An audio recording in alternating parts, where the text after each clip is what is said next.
नमस्कार दोस्तों, मैं दिलीप कुमार।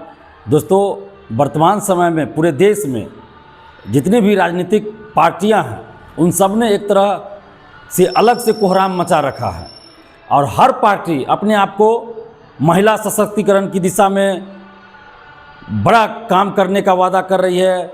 अपने आप को ऐसे दिखा रही है पार्टी जैसे महिलाओं के लिए हम बहुत काम करने वाले हैं, तो महिला के लिए रिजर्वेशन देना चाहते हैं, लोकसभा विधानसभाओं में महिला आरक्षण देना चाहते हैं। लेकिन क्या ये सत्ताधारी पार्टी हो या विपक्षी पार्टियां हों, जितनी भी पूरे देश की पार्टियां हैं, क्या सचमुच महिलाओं के लिए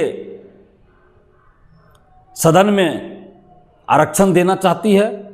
और क्या सचमुच उस आरक्षण से, महिला आरक्षण से सच में देश की महिलाओं का उत्थान होगा? इन राजनीतिक पार्टियों की आखिर मंशा क्या है? आज हम इसी पे बात करने के लिए आप लोग के सामने हैं। और आज आप देख रहे हैं कि सत्ता पक्ष और विपक्ष एक दूसरे पे आरोप प्रत्यारोप लगा रहे हैं। सत्ताधारी पार्टी कुछ कर रही है, विपक्षी पार्टियां कुछ कर रही है। लेकिन पिछले कई वर्षों से महिला आरक्षण को लेकर जो बातें चल रही है, क्या किसी भी पार्टी ने या किसी भी नेता ने इस बात का जिक्र किया है कि ये जो महिला आरक्षण मिलेगा, ये महिला आरक्षण जो मिलेगा लोकसभा हो या फिर विधानसभाओं में मिलेगा, तो ये जो महिला आरक्षण मिलेगा, इस आरक्षित सीट पर किन महिलाओं को टिकट मिलना चाहिए? ये आरक्षण जो है किन महिलाओं के लिए आरक्षित होगा?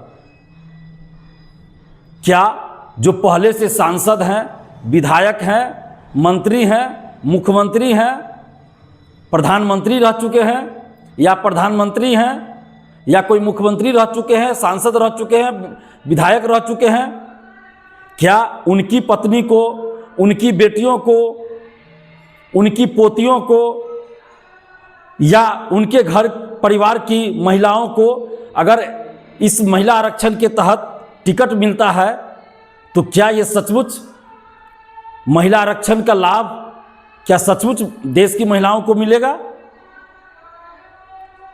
नहीं मिलेगा। तो ऐसी महिला आरक्षण का क्या लाभ? तो ऐसी महिला आरक्षण का कोई लाभ नहीं है।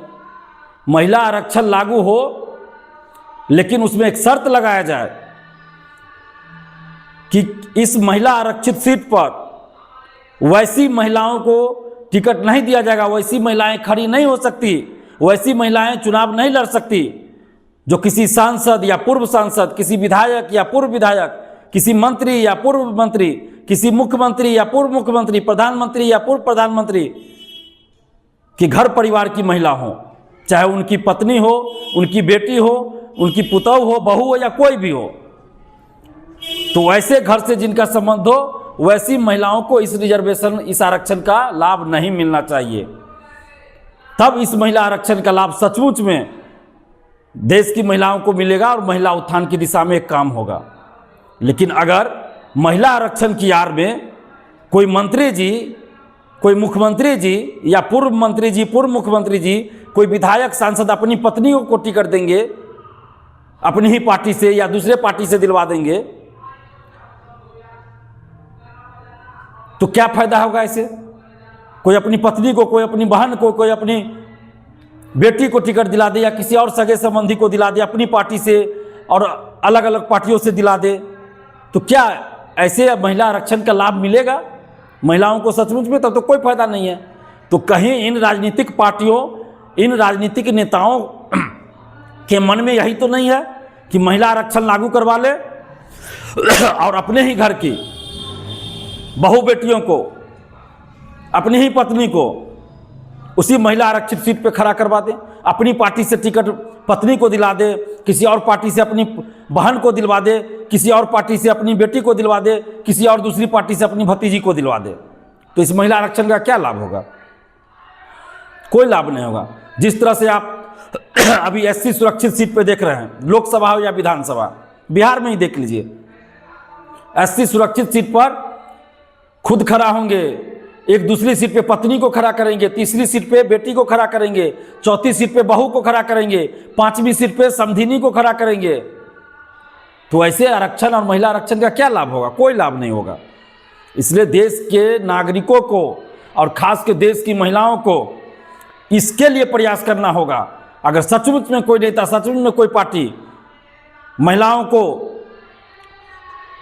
आरक्षण देना चाहती है विधायिका में, तो ये चीज़ भी लागू होना चाहिए। महिला आरक्षण के साथ साथ ये लागू हो कि उस महिला आरक्षित सीट पर किसी भी सांसद या पूर्व सांसद, विधायक, पूर्व विधायक, मंत्री या पूर्व विधायक, मुख्यमंत्री, प्रधानमंत्री या पूर्व में ऐसे पद पर रहे हों, वैसे घर की महिलाओं को टिकट नहीं दिया जा सकता। वैसे महिलाओं के लिए सीट आरक्षित नहीं होगा, बल्कि ऐसी महिलाओं को उस सीट का लाभ मिले जिसके माता पिता, पति या भाई या कोई सगे संबंधी कभी भी चुनाव नहीं जीते